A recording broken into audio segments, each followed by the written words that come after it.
নমস্কার, পাকবিচিত্রা সকলকে স্বাগত জানিয়ে আমি আজ আপনাদের আরেকটি নতুন রেসিপি করে দেখাবো দই চিংড়ি। তার জন্য এখানে আমি 300 গ্রাম চিংড়ি মাছ নিয়েছি।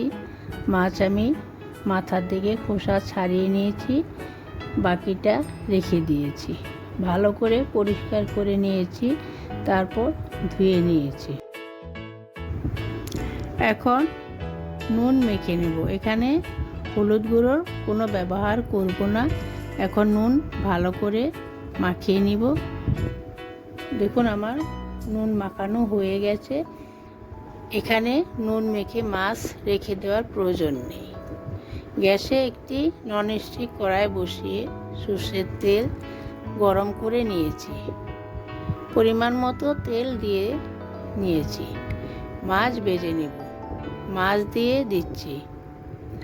দেখুন মাছ এক পিঠ হয়ে গেছে। এখন উল্টে দেব। এভাবে উল্টে পাল্টে হালকা লাল করে ভেজে নেব। আমি মাছ একবারে ভাজবো না, অল্প অল্প করে ভেজে নেব। দেখুন মাছ ভাজা হয়ে গেছে। এখন তুলে নেব। মাছ ভাজার তেলে রান্নাটা করব, এতে ফ্লেভার ভালো আসবে। এখন ফোড়নে দিয়ে দিচ্ছি 2টি ছোটো এলাচ। এলাচের মুখটা আমি ফাটিয়ে নিয়েছি। আর দিচ্ছি 1 টুকরো দারচিনি। এখন গ্যাস লো টু মিডিয়ামে রেখে নেড়ে চেড়ে ফোড়ন ভেজে নেব। দেখুন ফোড়ন ভাজা হয়ে গেছে, সুন্দর একটা গন্ধ বেরোতে শুরু করেছে। এখন দিচ্ছি 2টি মিডিয়াম সাইজের পেঁয়াজ পেস্ট। এখন পেঁয়াজ পেস্ট 2 মিনিট ভেজে নেব। দেখুন 2 মিনিট হয়ে গেছে। এখন দিচ্ছি চা চামচের 1 চামচ আদা পেস্ট, 1 টেবিল চামচ রসুন পেস্ট, 1 টেবিল চামচ কাঁচা লঙ্কা পেস্ট। এখন আদা রসুন কাঁচা লঙ্কা পেস্ট অনবরত নেড়ে চেড়ে ভেজে নেব 2 মিনিট। দেখুন 2 মিনিট হয়ে গেছে। এখন দিচ্ছি 1 টেবিল চামচ জিরে গুঁড়ো, চা চামচের 4 ভাগের 1 ভাগ কাশ্মীরি লঙ্কার গুঁড়ো। এটা সম্পূর্ণ অপশনাল, আপনারা চাইলে দিতেও পারেন, না পারেন। দিচ্ছি কালারের জন্য। এখন কষিয়ে নিব 1 থেকে 1.5 মিনিট। এখানে একটি পাত্রে 3 টেবিল চামচ টক দই নিয়েছি।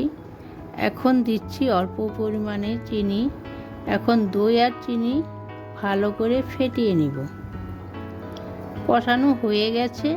এখন দিচ্ছি ফেটিয়ে রাখা টক দই। এ সময় গ্যাস লোতে রেখেছি, না হলে দই ফেটে যাওয়ার সম্ভাবনা থাকে। এখন অনবরত নেড়েচেড়ে কষিয়ে নেব 6 থেকে 7 মিনিট। দেখুন মশলা থেকে তেল রিলিজ হতে শুরু করেছে। এখন দিয়ে দিচ্ছি 2 টেবিল চামচ কাজু পেস্ট। মশলা যত কষানো হবে দই চিংড়ি খেতে ততটাই ভালো। দেখুন আমার কষানো হয়ে গেছে। আমি 6 থেকে 7 মিনিট কষিয়ে নিয়েছি। এখন গ্রেভি করার জন্য পরিমাণ মতো নরমাল জল দিয়ে দিচ্ছি। এখন গ্যাস মিডিয়ামে রেখে ফুটিয়ে নিব। এখন ভেজে রাখা মাছ দিয়ে দিচ্ছি। এখানে নুন ঝাল আপনারা আপনাদের স্বাদ অনুযায়ী দিবেন।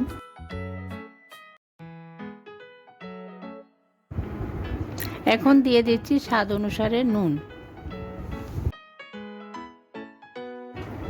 এখন আরও 2 থেকে 3 মিনিট রান্না করে নিব। দেখুন আমার রান্না হয়ে গেছে।